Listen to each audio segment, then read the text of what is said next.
How does a ship fight back when it can no longer steer? When its rudder is jammed, its deck is aflame, and it is sailing in circles, directly towards the enemy coast? This is the story of the USS Marblehead, a light cruiser from a forgotten era, and her crew of 650 souls. In the opening days of 1942, in the blue waters north of Bali, they faced an onslaught from the sky. In just 60 seconds, Japanese bombs turned their ship into a burning, crippled wreck. 15 men were dead instantly and 84 lay wounded. Yet, against impossible odds, the sailors of the Marblehead refused to die. This is the story of how 68 wounded men fought back. To understand their fight, we must first understand their desperate situation. The date was February 4, 1942. The Japanese war machine was rolling through the Pacific with terrifying speed. The islands of the Dutch East Indies, rich with oil, were their prize.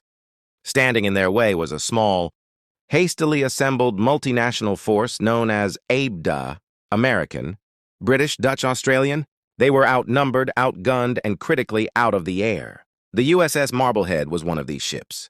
She was an Omaha-class light cruiser, commissioned way back in 1924. By 1942, she was a veteran, but she was old. Her thin decks and anti-aircraft batteries were no match for modern air power. Under the command of Captain Arthur Granville Robinson, the Marblehead was part of a striking force tasked with a near-suicidal mission: to raid a Japanese invasion convoy in the Makassar Strait. The fleet sailed through the night, but as dawn broke on February 4th, they were still 100 miles from their target. The sky was clear. The sea was calm. It was perfect bombing weather. At 9:49 a.m., lookouts sighted them. High to the east at 16,000 feet they appeared. Not one or two, but 36 twin-engine Mitsubishi G4M Betty bombers, flying in tight V formations. The ships had no fighter cover. They were completely alone, striking USS Marblehead with explosions. The first attack focused on the Marblehead. The sailors watched as the bombs tumbled down, shrieking through the air. They exploded just 80 yards off the bow, sending towering plumes of water across the deck. The ship shuddered but survived. Captain Robinson maneuvered wildly, trying to throw off the enemy's aim. For 3 attacks, he succeeded. The ship twisted and turned, avoiding destruction by mere yards. But the Japanese pilots were skilled. They adjusted their approach. Then came the 4th attack. At approximately 10:10 a.m., 7 bombers lined up directly over the Marblehead. This time their aim was true. The first bomb struck the ship's port side, tearing a 10-foot by 3-foot gash in the hull below the waterline. Water rushed in. A second bomb smashed through the deck near the after turret. It didn't just explode. It detonated among a group of sailors manning the 3-inch anti-aircraft guns. Men were thrown into the air. Fires erupted instantly, fueled by ammunition. A third bomb hit the main deck, penetrating deep into the ship's interior before exploding. This was the killing blow. The explosion ripped through the steering gear room. The rudder jammed hard over. The ship, now flooding and on fire, lost all steering control. She began to sail in a wide, uncontrollable circle to port. The ship is listing to starboard, settling by the bow. Thick black smoke pours from the deck. Fires rage below. 15 men are dead. 84 lie wounded, many of them burned and bleeding.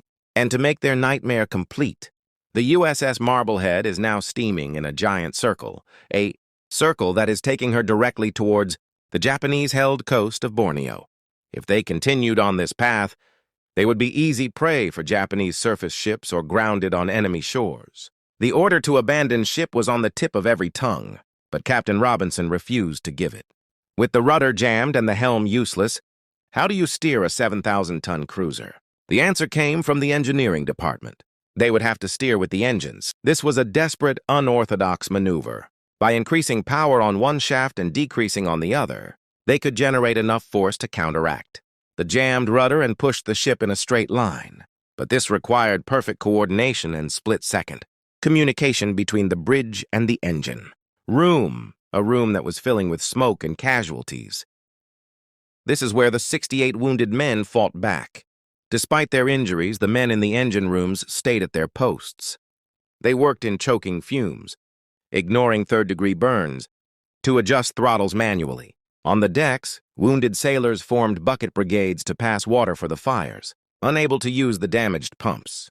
The ship's doctor and his corpsmen worked tirelessly, performing triage in the wardroom, now converted to a bloody operating theater. For 4 agonizing hours, the Marblehead limped south at just 15 knots, a sitting duck for any Japanese submarine or patrol plane.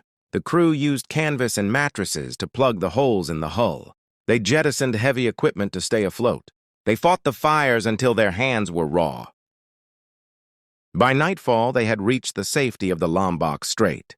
They had done it. The ship was still afloat. The next day, the battered cruiser limped into the port of Cilacap on the southern coast of Java. As she entered the harbor, she passed her sister ship, the heavy cruiser USS Houston, which had also been damaged in the same battle. The Houston's crew watched in awe as the burning wreck that was the Marblehead sailed past them. At Cilacap, the dead, including Seaman First Class Albert Mele, just 20 years old, were buried with full honors. The 68 seriously wounded were taken to hospitals, but the ship's journey was not over.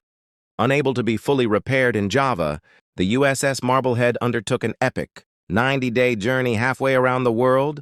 She sailed across the Indian Ocean, around the southern tip of Africa and across the Atlantic, arriving in New York for permanent repairs on May 4, 1942.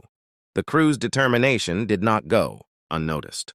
President Franklin D. Roosevelt personally singled out the men of the Marblehead in a fireside chat, calling their survival against all odds an inspiration to the nation. The ship would later return to war, earning 2 battle stars for her service. The USS Marblehead was a ship from a bygone era, but the courage of her crew was timeless.